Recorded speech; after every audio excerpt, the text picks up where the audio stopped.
दोस्तों आपका फिर से स्वागत है मेरे इस YouTube चैनल जिसका नाम है उन्ना प्रथम। दोस्तों जैसा कि आपको पता है मैं हर संडे को पूरे हफ्ते के जो करंट अफेयर्स हैं उनको मल्टीपल चॉइस क्वेश्चंस के रूप में लेकर हाजिर होता हूं। तो मैं आज फिर से हाजिर हुआ हूं पूरे हफ्ते के क्वेश्चंस लेकर। दोस्तों आज 25 क्वेश्चंस होंगे, तो आप पहले ट्राई कीजिएगा क्योंकि मुझे आइडिया है कि आप लोग डेली न्यूज़पेपर पढ़ते होंगे। तो आप चेक कीजिएगा कि आपको कितने इसमें से क्वेश्चंस जो हैं ऑलरेडी आते थे। ठीक है, इसको मैं एक्सप्लेन भी करता रहूंगा साथ के साथ जो जो उनके साथ सप्लीमेंट्री क्वेश्चंस बनेंगे। तो चलिए शुरू करते हैं पहले प्रश्न से। पहला प्रश्न है, which of the following passes not one of the three designated border trading points between India and China? निम्न में से कौन सा दर्रा भारत और चीन के तीन निर्दिष्ट सीमा व्यापार बिंदुओं में से एक नहीं है? दोस्तों जैसा आपको पता है चाइनीज फॉरेन मिनिस्टर वैंग ई, ठीक है, चाइनीज फॉरेन मिनिस्टर वैंग ई जो है वो इंडिया आए हुए हैं। ठीक है, पिछले हफ्ते आए हुए थे। तो यहाँ पे हिमाचल के chief minister mister Sukhvinder Singh Sukhu ने भी यूनियन गवर्नमेंट को एक लेटर लिखा था, क्योंकि हमारा भी एक दर्रा जो है वो चाइना के साथ कनेक्ट होता है, जो कि ट्रेड पॉइंट ऑफ व्यू से बहुत इंपॉर्टेंट है। तो जिस दर्रे की बात हो रही है कि जो दर्रा नहीं है, तो वो है रोहतांग पास। बाकी तीनों जो पासेस हैं, लिपुलेक पास, शिपकिला पास, नाथुला पास, ये जो हैं वो ट्रेड पॉइंट ऑफ व्यू से चाइना के साथ बहुत इंपॉर्टेंट है। और ये भी वार्ता हो रही है कि मानसरोवर यात्रा को भी खोला जाए। ठीक है, तो उसके लिए चाइना एग्री कर गया है। फिर तो वीडियो, दोस्तों जब मैं ये वीडियो रिकॉर्ड कर रहा हूं तो यहां मेरे सामने टीवी पे ब्रेकिंग न्यूज चली हुई है। ठीक है, कि इंडिया और चाइना के बीच में दोस्ती हो जाएगी। दोस्तों इस वीडियो के माध्यम से मैं भारत के जो विदेश मंत्री हैं एस जयशंकर, उनसे मैं एक रिक्वेस्ट करूंगा कि वो अपनी विदेश नीति जो है वो पूरी तरह से मीडिया वालों को बताएं, क्योंकि यही मीडिया जब डोनाल्ड ट्रंप जीता था तो मोदी जी और ट्रंप के बीच में घनिष्ठ दोस्ती, कांपा शी जिनपिंग, ये चल रहा था। आज ब्रेकिंग न्यूज चल रही है, भारत और चाइना के बीच में दोस्ती, शी जिनपिंग से हाथ मिलाया मोदी जी ने, ट्रंप कांपा। तो बेचारी मीडिया बहुत कंफ्यूज हो रखी है। तो मेरी एस जयशंकर साहब से एक रिक्वेस्ट है कि वो अपनी जो फॉरेन पॉलिसी है उसको क्लियर करें। क्लियर। आज ही के न्यूज़पेपर में एक खबर और भी आई है कि डोनाल्ड ट्रंप जो है, अभी अभी थोड़ी देर पहले भी आया, डोनाल्ड ट्रंप जो है वो क्वाड की मीटिंग के लिए भारत नहीं आ रहे हैं। दोस्तों ये एक बहुत इंपॉर्टेंट क्वेश्चन बन जाता है यूपीएससी के लिए भी, इंटरनेशनल अफेयर्स। तो यहाँ पे एक तरफ पहले इंडिया जो है वो अमेरिका के पीछे था कि इंडिया और अमेरिका जो है वो बड़े अच्छे उनमें संबंध है, तो ट्रेड डील हो जाएगी।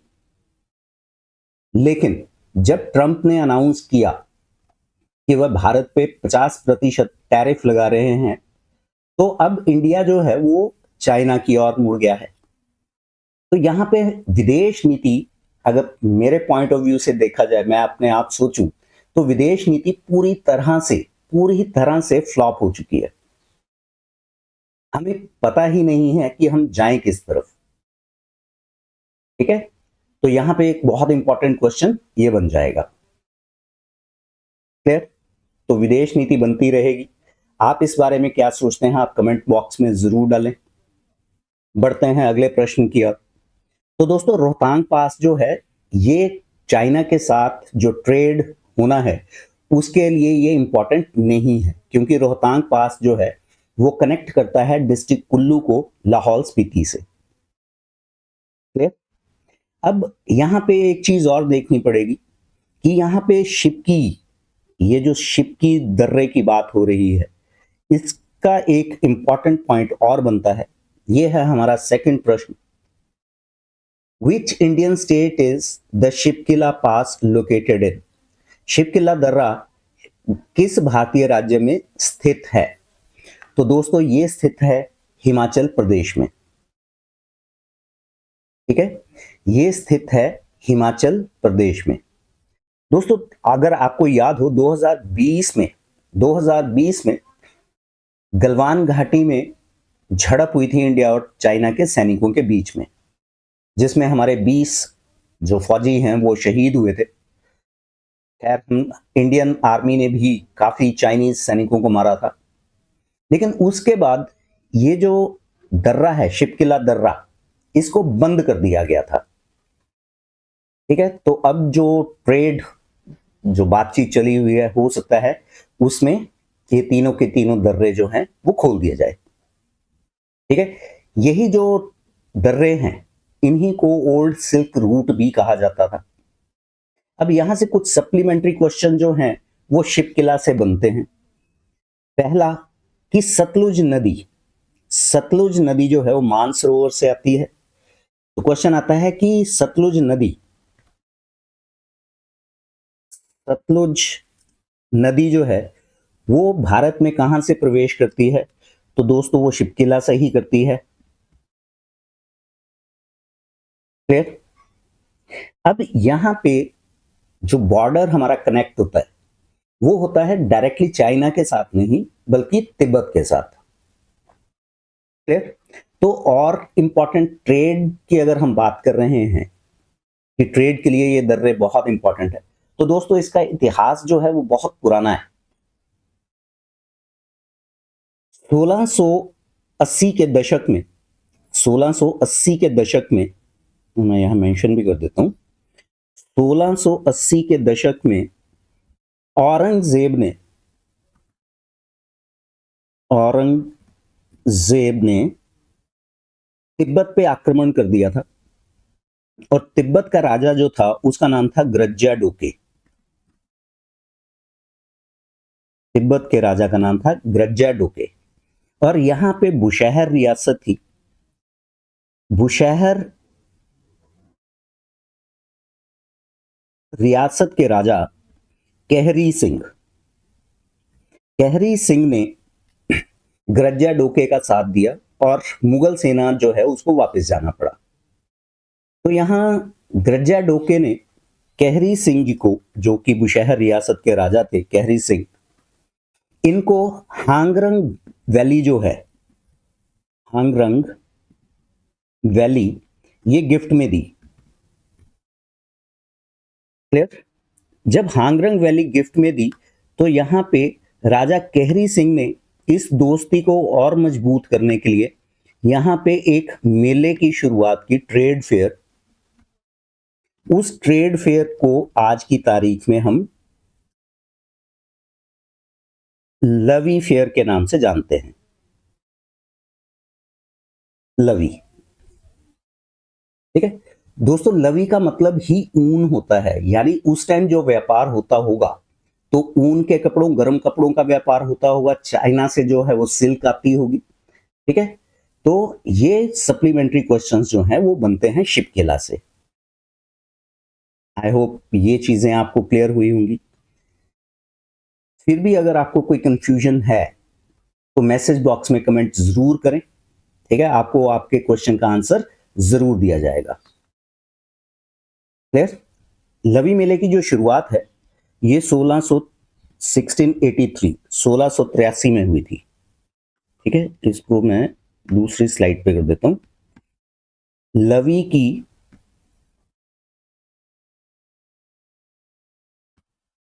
Just hold on.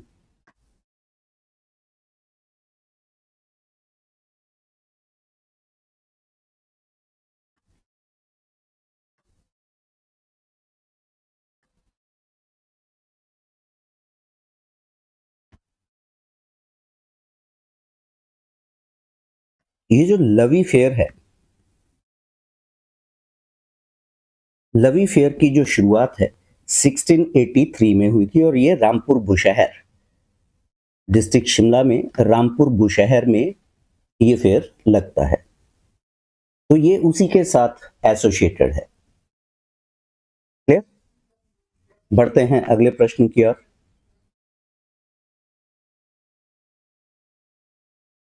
हमारा तीसरा प्रश्न है, the International big cat alliance IBCA was launched to commemorate the 50th anniversary of what major Indian conservation initiative?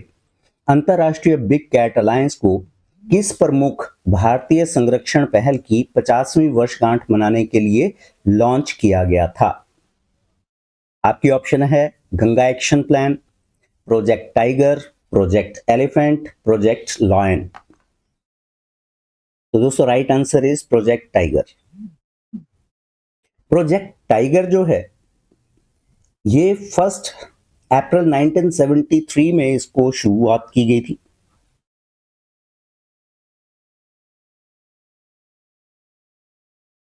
तो 1 अप्रैल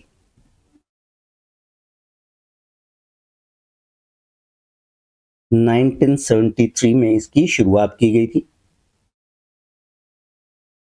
तो इंटरनेशनल बिग कैट अलायंस इसकी शुरुआत हुई थी 2023 से। ठीक है, तो इसका 50वां जो वर्षगांठ है तब मनाया जा रहा था। वहीं अगर हम बिग कैट्स की बात कर रहे हैं तो बिग कैट्स की कैटेगरी में 7 जानवर आते हैं। ठीक है, जिसमें यहां मैं इसको फोंट छोटा कर लेता हूं। इनमें tiger,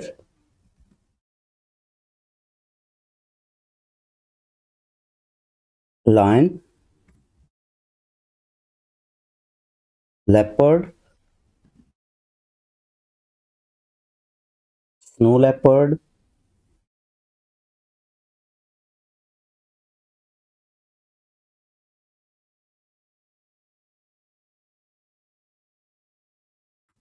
hold on, snow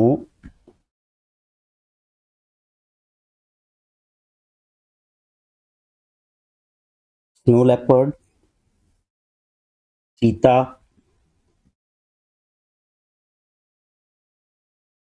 Jaguar,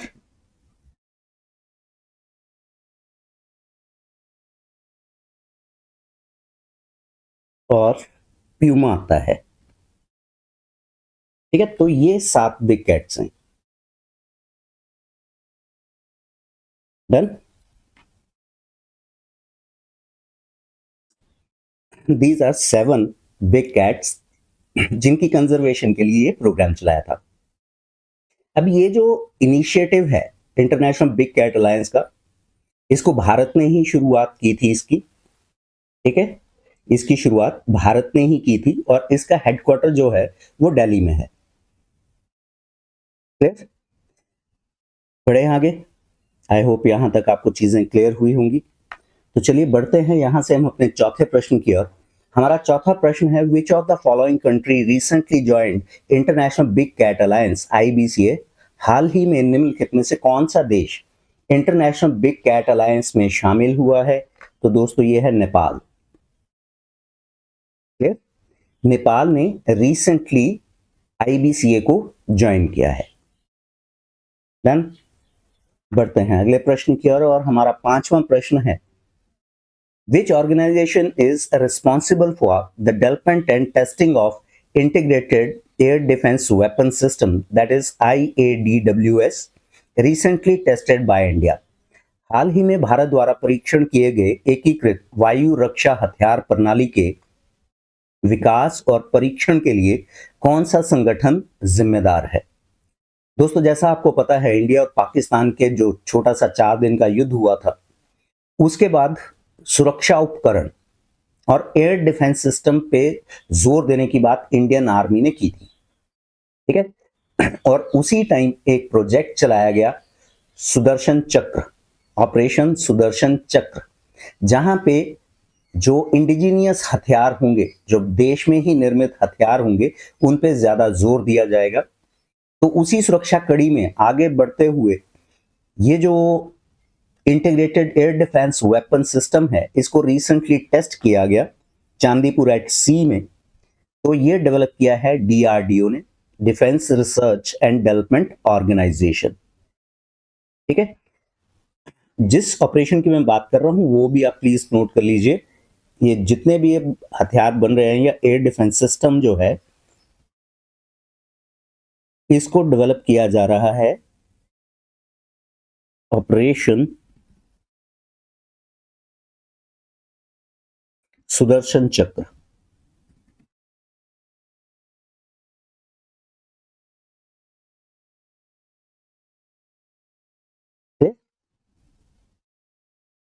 तो ये था यहाँ पे एक सप्लीमेंट्री क्वेश्चन। बढ़ते हैं छठे प्रश्न की ओर।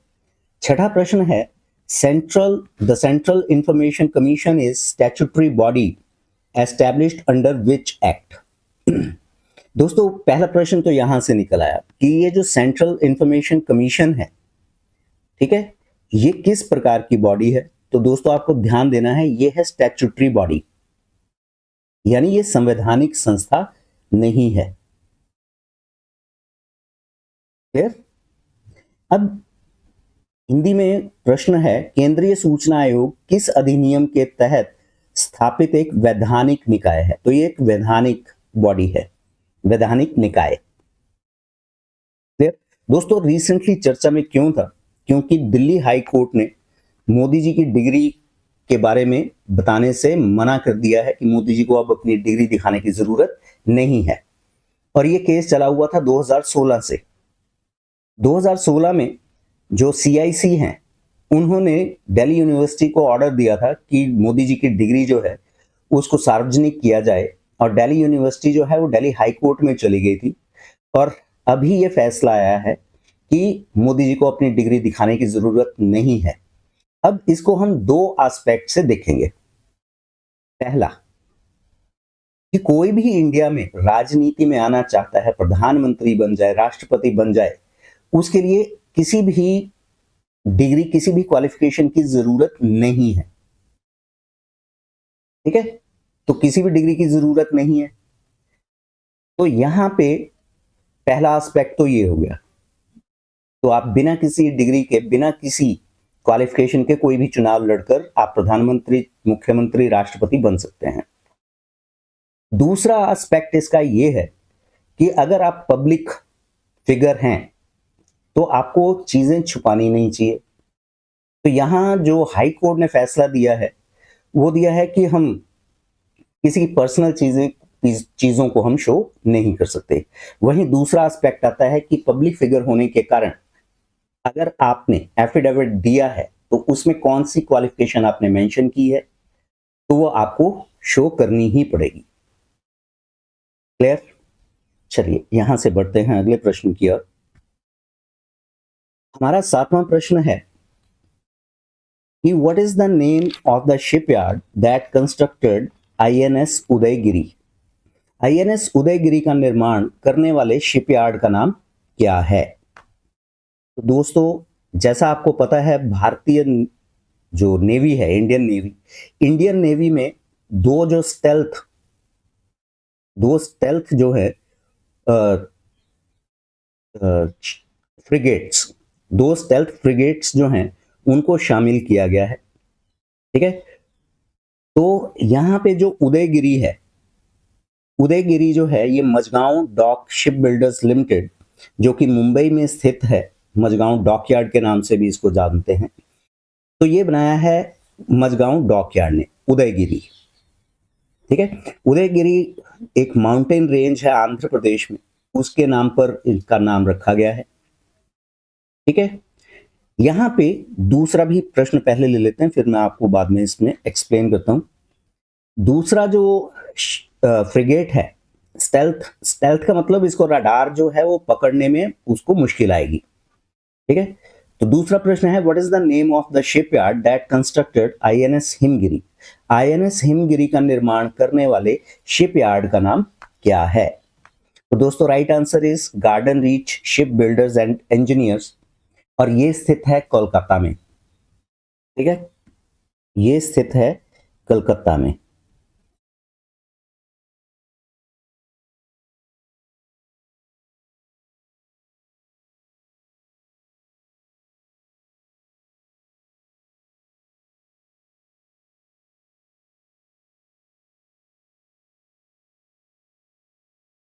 पहले आसान था,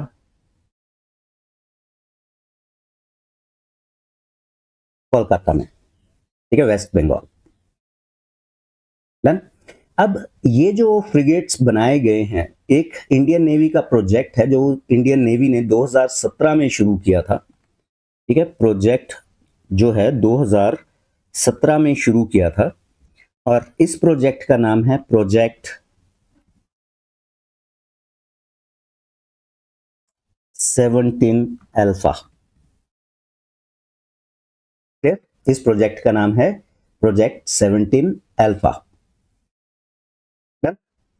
तो दोस्तों यहां पे दो फ्रिगेट्स जो हैं इंडियन नेवी में लेटेस्ट शामिल किए गए हैं। अब यहां पे मैं आपके लिए एक प्रश्न छोड़े जा रहा हूं कि इंडियन नेवी में कितने एयरक्राफ्ट कैरियर्स हैं और उनके क्या क्या नाम हैं। क्लियर? इंडियन नेवी में कितने एयरक्राफ्ट कैरियर्स हैं और उनके नाम क्या क्या हैं, क्योंकि पिछले एक वीडियो में मैं उसके बारे में डिस्कस कर चुका हूं। क्लियर? चलिए आगे बढ़ते हैं अगले प्रश्न की ओर। हमारा 9th क्वेश्चन है, the constitution of India provides for the establishment of a supreme court, which article deals with the establishment and constitution of supreme court.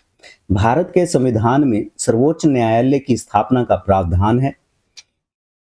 कौन सा अनुच्छेद सर्वोच्च न्यायालय की स्थापना और गठन से संबंधित है? दोस्तों रिसेंटली ये चर्चा में क्यों थी? दो कारणों से थी।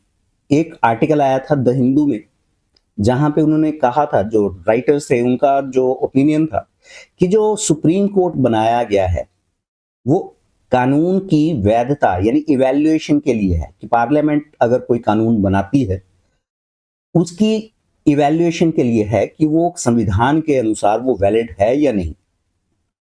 लेकिन यहां पे जो सुप्रीम कोर्ट है वो डायरेक्शंस उसको देनी पड़ रही हैं कि इस तरह से कानून बनाना चाहिए। तो उनके अकॉर्डिंगली जो जुडिशरी है, लेजिस्लेचर है और एग्जीक्यूटिव्स है, इनमें सेपरेशन ऑफ पावर्स हैं, यानी हर एक की अपनी अपनी एक ड्यूटी है। तो यहां पे उनके ओपिनियन में ये सेपरेशन ऑफ पावर्स का उल्लंघन था। क्लियर? तो पहला तो ये रीजन था कि जो भी केस है वो सीधे का सीधा जो है वो सुप्रीम कोर्ट में पहुंच रहा है और सुप्रीम कोर्ट को डायरेक्शंस देनी पड़ रही है। दूसरा ये इस कारण था, पहले इसका आंसर देख लेते हैं। इसका आंसर है, जो कॉन्स्टिट्यूशन में हमारा आर्टिकल है वो है आर्टिकल 124। हमारे संविधान में अनुच्छेद 124 के अनुसार सुप्रीम कोर्ट होगा और वो संविधान का रक्षक कहलाएगा। क्लियर है? नेक्स्ट क्वेश्चन को देखें जो कि रिलेटेड था, जिसके बारे में चर्चा हो रही है। What is the sanctioned strength of the supreme court of India including the chief justice of India? Bharat के मुख्य न्यायाधीश सहित भारत के सर्वोच्च न्यायालय में स्वीकृत पदों की संख्या कितनी है? तो दोस्तों ये है 34, और ये 34 संख्या जो है अब पूरी हो गई है, क्योंकि दो जो वैकेंसीज थी उनको फुलफिल कर दिया गया है।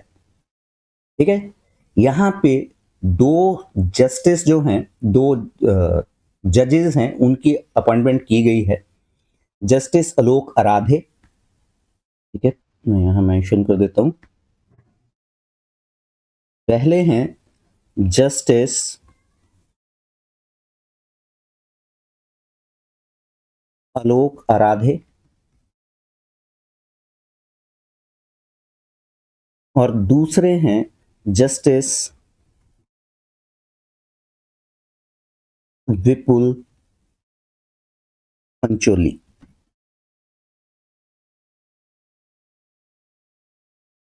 विपुल पंचोली।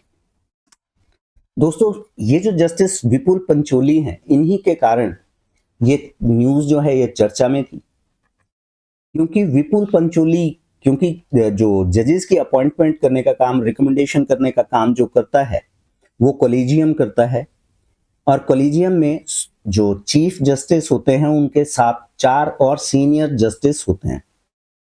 तो यहां पे जस्टिस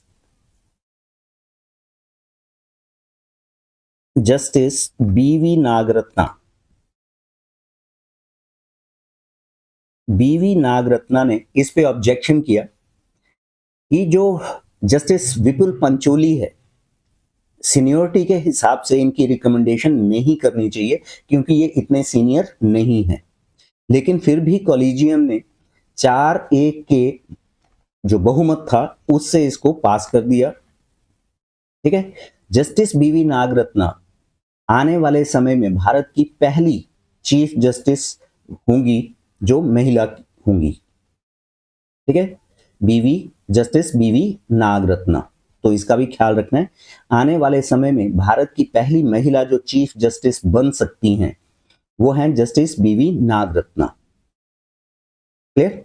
तो यहां टोटल स्ट्रेंथ जो रिकमेंडेड है सुप्रीम कोर्ट ऑफ इंडिया की वो है 34 और अब ये पूरी हो चुकी है। क्लियर? चलिए यहां से बढ़ते हैं अगले प्रश्न की ओर। हमारा 11वां प्रश्न है the establishment of national designated authority NDA is mandatory requirement under which international agreement. राष्ट्रीय नामित प्राधिकरण एनडीए की स्थापना इस अंतरराष्ट्रीय समझौते के तहत एक अनिवार्य आवश्यकता है। दोस्तों पहले तो हमें यह समझना पड़ेगा ये जो एनडीए होता है ये बनाया क्यों जाता है और ये कंपलसरी क्यों है। तो पहले आंसर देख लेते हैं फिर इसके बाद इसको एक्सप्लेन करते हैं। तो ऑप्शन डी पेरिस एग्रीमेंट के अनुसार एनडीए जरूरी है नेशनल डेजिग्नेटेड अथॉरिटी। यहां पे कार्बन एमिशन को रोकने के लिए कार्बन रेटिंग, आप एक शब्द सुनते होंगे कार्बन रेटिंग, तो कार्बन एमिशन को कम करने के लिए हर एक देश को एक कमेटी बनानी है। इस कमेटी में 21 सदस्य होते हैं। ठीक है, और इनके जो हेड होते हैं that is secretary of ministry of environment forest and climate change.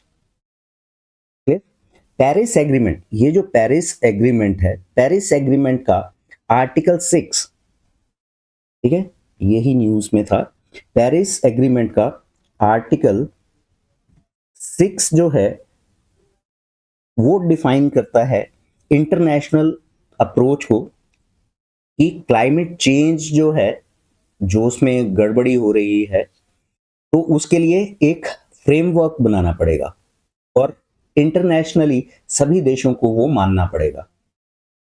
ठीक है, तो ये आर्टिकल 6 पेरिस एग्रीमेंट का आर्टिकल 6 याद रखना क्योंकि इस तरह के क्वेश्चन जो हैं घुमा के एग्जामिनर डालता है, चाहे वो स्टेट की बात हो रही हो, चाहे वो सेंटर के एग्जाम की बात हो रही हो, चाहे यूपीएससी की बात हो रही हो।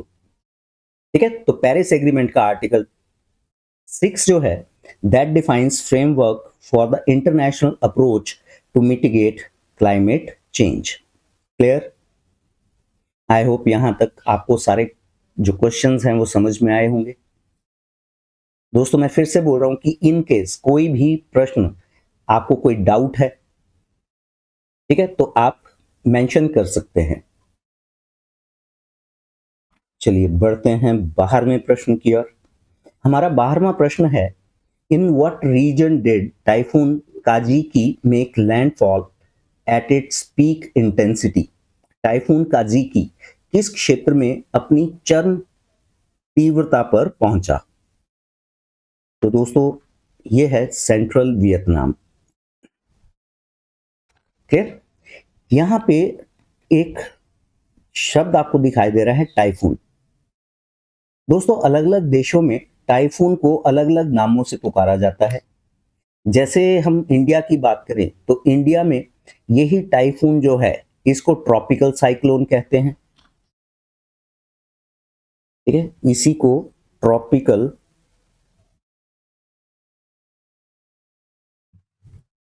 साइक्लोन कहते हैं। क्लियर? वही अगर हम नॉर्थ पैसिफिक रीजन में चले जाएं नॉर्थ पैसिफिक, तो यहां पे इसको हरिकेन कहते हैं। ठीक है, तो अलग अलग देशों में इसको अलग अलग रीजन्स में अलग अलग नामों से पुकारा जाता है। क्लियर है?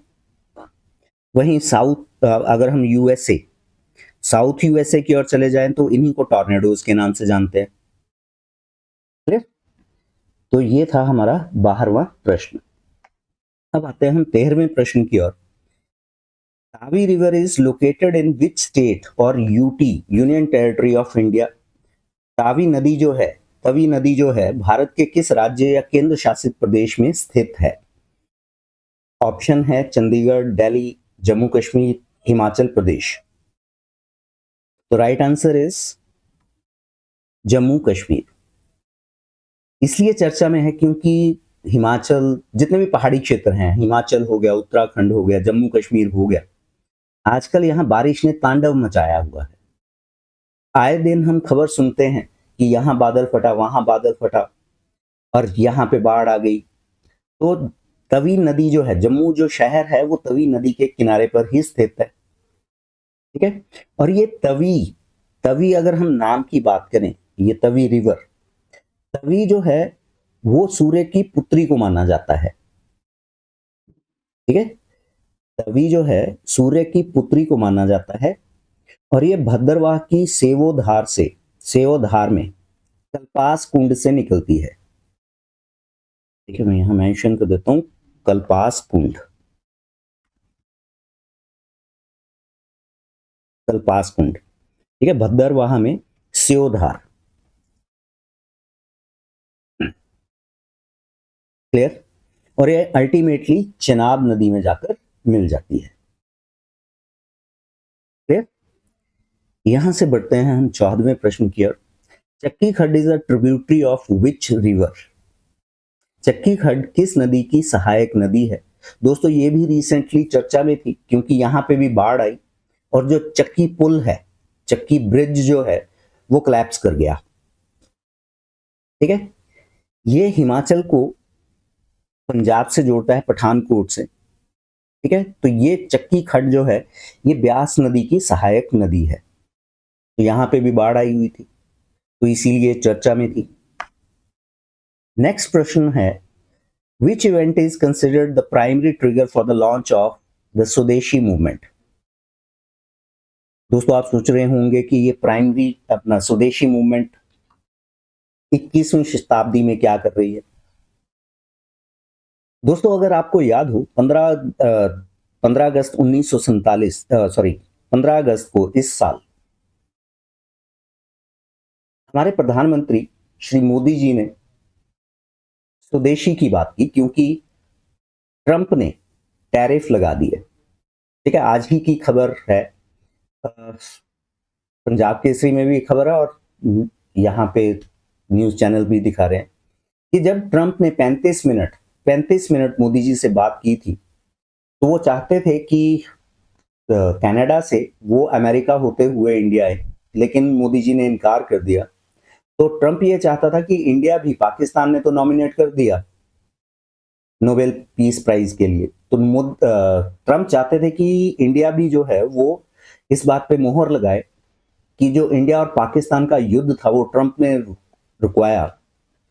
तो मोदी जी ने इस बात से इनकार कर दिया और उसी का कारण है कि आज न्यूयॉर्क टाइम्स में भी ये खबर है कि ट्रंप जो है अपनी नाराजगी की वजह से ही क्वाड सम्मेलन में नहीं आ रहे। क्लियर? तो अब हमें देखना पड़ेगा कि स्वदेशी, तो स्वदेशी हमारे लिए वैसे ही इंपॉर्टेंट है जो इंडिया का फ्रीडम स्ट्रगल है।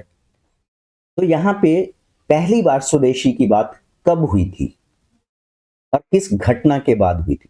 तो दोस्तों ये है partition of Bengal by lord Curzon. Lord Curzon ने जब बंगाल के विभाजन की घोषणा कर दी थी तो वहां पे पहली बार स्वदेशी की बात हुई, जहां पे जितने भी विदेशी कपड़े थे, विदेशी चीजें थी, उनका बहिष्कार किया गया।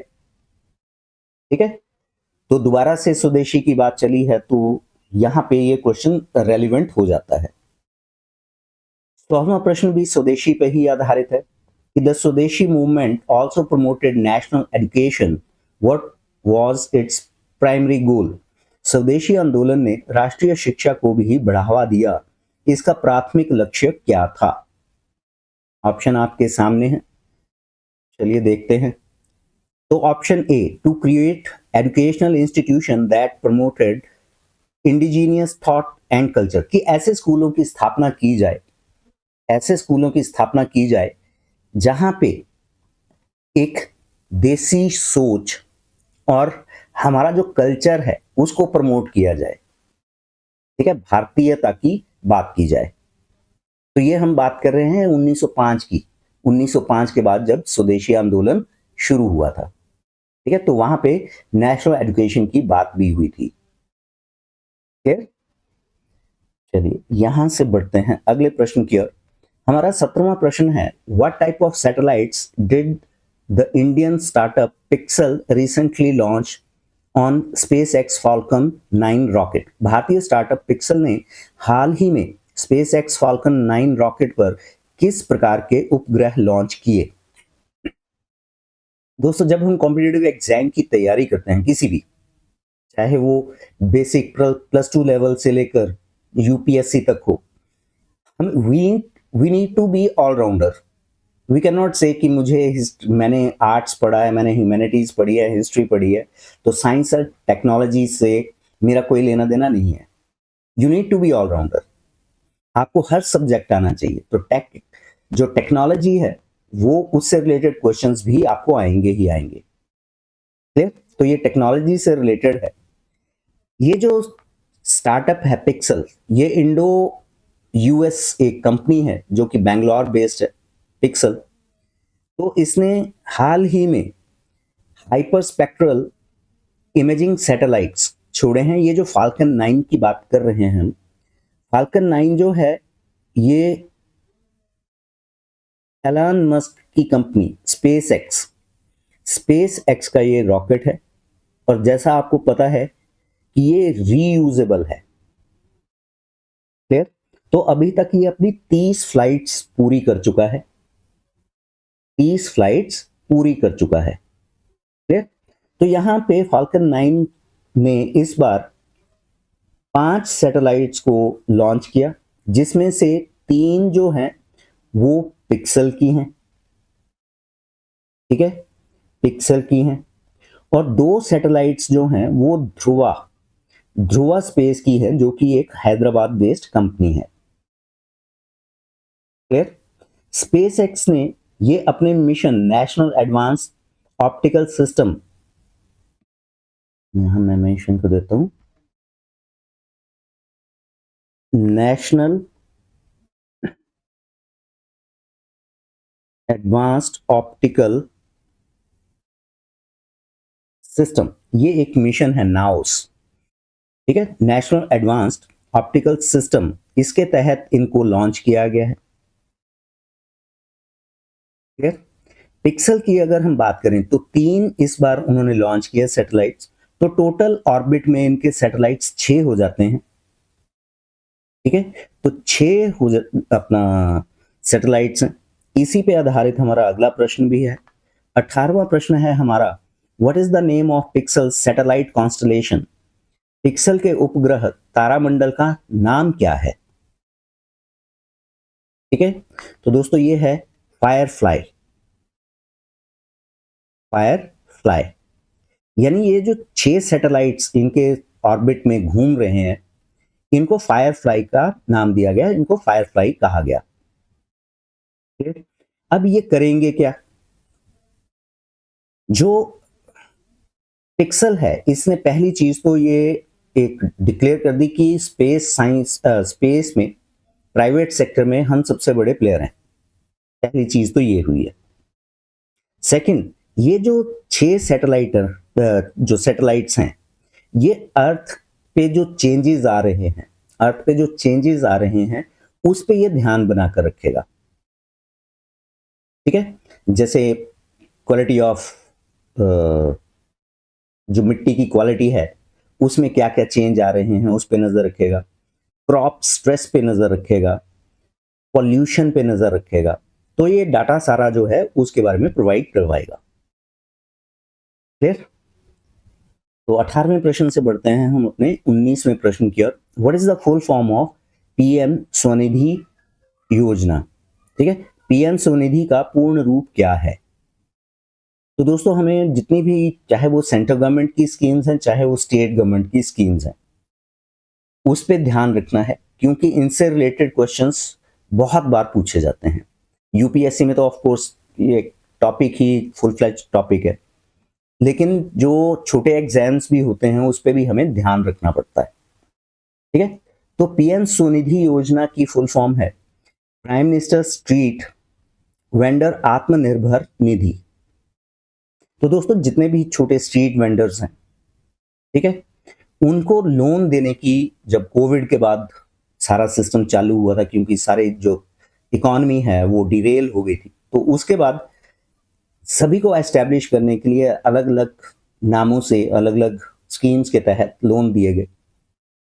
तो जितने भी छोटे स्ट्रीट वेंडर्स थे उनको भी ये इस योजना, जो पीएम स्वनिधि योजना है, इसके अंडर लाया गया। अब ये योजना समाप्त होनी थी, लेकिन इसको अब एक्सटेंड कर दिया गया है 2030 तक। ठीक है, 2030 तक इसको एक्सटेंड कर दिया गया है। कुछ चेंजेस भी इसमें लाए हैं।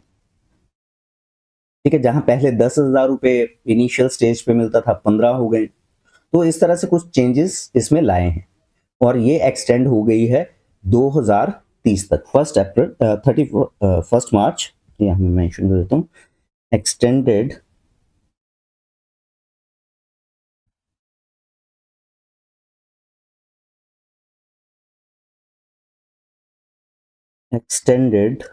up to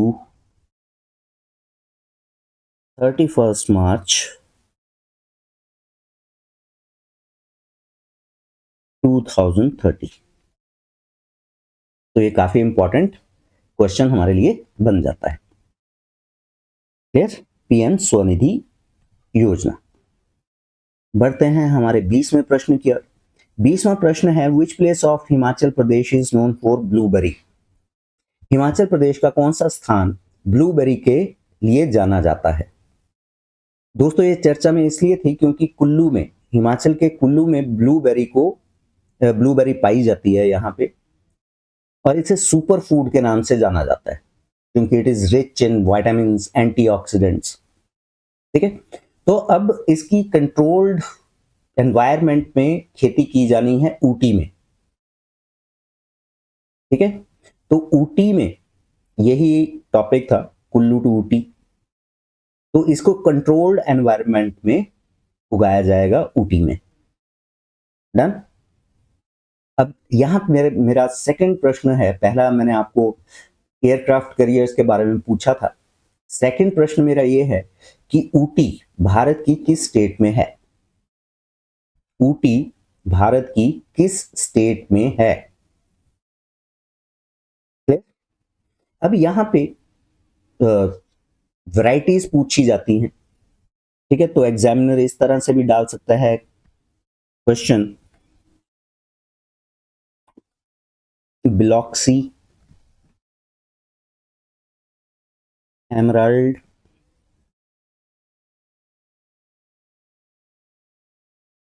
Misty, Legacy and Robin Blue. Robin Blue किसकी वैरायटीज हैं? ठीक है, यहां पे legacy.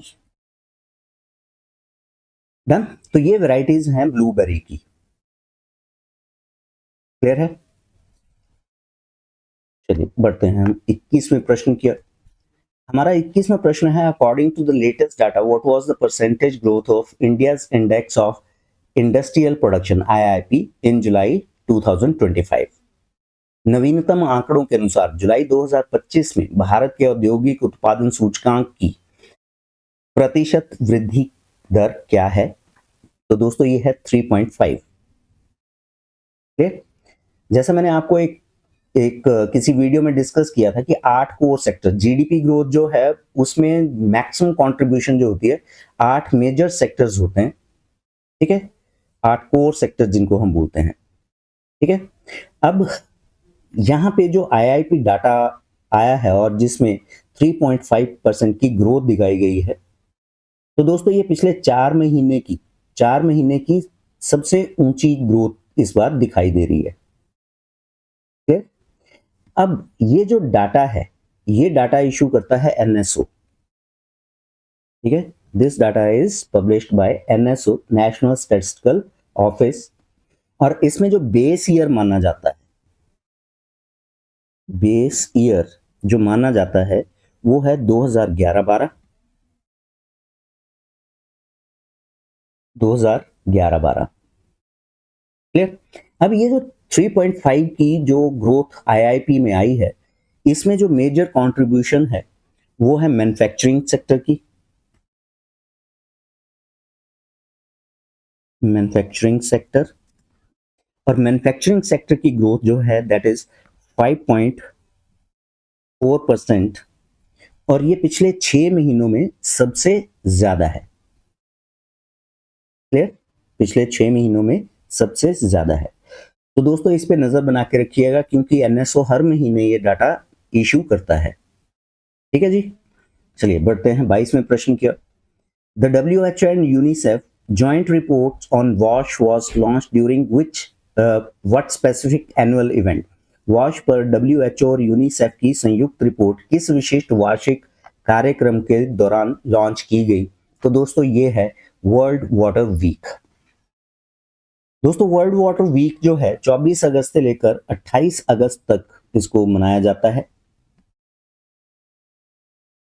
24 to 28 August,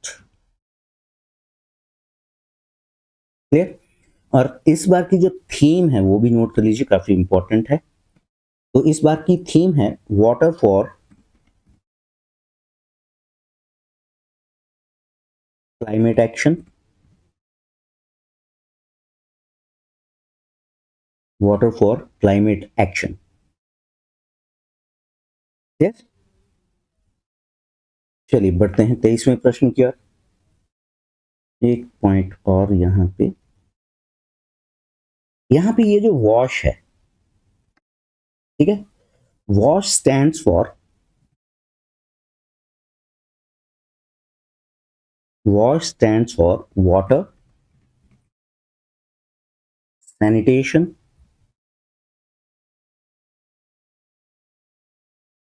and hygiene,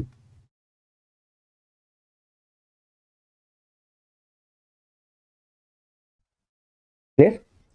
so hygiene, I hope ये चीज आपको क्लियर हो गई होगी। बढ़ते हैं अगले प्रश्न की ओर। 23वां प्रश्न है ड्रैगन फ्लाई प्रजाति क्रोकोथेमिस एर्थ्रिया को हिमयुग का अवशेष यानी आइस एज रेलिक माना जाता है, क्योंकि ऐसा माना जाता है कि जलवायु परिवर्तन की घटना के बाद इसकी आबादी एक विशिष्ट वातावरण में फंस गई थी। ये ड्रैगन फ्लाई कहाँ पाई जाती है? तो दोस्तों इसके जो अवशेष हैं ये प्राप्त हुए हैं वेस्टर्न घाट से, ठीक है। जो हाई एलिवेशन एरिया है वेस्टर्न घाट्स का, वहां ये पाए गए हैं, ठीक है, फॉसिल्स जिसको हम बोलते हैं। बढ़ते हैं अगले प्रश्न की ओर। 24वां प्रश्न है हमारा penultimate question. Which nation is the primary host of the biennial exercise bright star? द्विवार्षिक अभ्यास ब्राइट स्टार का प्राथमिक मेजबान देश कौन सा है? तो दोस्तों ये है इजिप्ट। इसमें 44 देश हिस्सा ले रहे हैं, ऑफ कोर्स इंडिया भी इसमें भाग ले रहा है। तो ये 2 वर्षों में एक बार ये मिलिट्री एक्सरसाइज की जाती है, क्लियर। नेक्स्ट बढ़ते हैं 25वें प्रश्न की ओर। Which of the following cities was ranked among the top 7 safest cities for women in the NARI 2025 report? नारी 2025 रिपोर्ट में निम्नलिखित में से किस शहर को महिलाओं के लिए शीर्ष 7 सबसे सुरक्षित शहरों में स्थान दिया गया है? तो दोस्तों ये है विशाखापट्टनम। तो जो 7 शहर हैं, ठीक है, उनके नाम भी नोट कर लीजिए। पहली है कोहिमा, दूसरा विशाखापट्टनम, तीसरा भुवनेश्वर, चौथा आइजोल, पांचवा गैंगटॉक, छठा ईटानगर और सातवां मुंबई। क्लियर? दोबारा से नोट कर लीजिए, Kohima, Visakhapatnam, Bhubaneswar, Aizawl, Gangtok, Itanagar, Mumbai. And the worst, जिसको वर्स्ट प्लेस माना गया है, दैट इज रांची। ये जो डाटा है किस द्वारा इशू किया जाता है, आपके लिए है अगला प्रश्न। ठीक है, ये जो डाटा है ये किस ऑर्गेनाइजेशन द्वारा इशू किया गया? तो दोस्तों यहीं पे हमारा समाप्त होता है यहाँ के आज के 25 प्रश्न जो कि आधारित थे पिछले हफ्ते के करंट अफेयर्स पे। आई होप ये आपको किसी न किसी एग्जाम में जरूर काम आएंगे। और यदि आपको लगता है कि हमारा जो वीडियो है वो आपके काम आता है तो वीडियो को लाइक जरूर कीजिए, अपने दोस्तों के साथ शेयर कीजिए।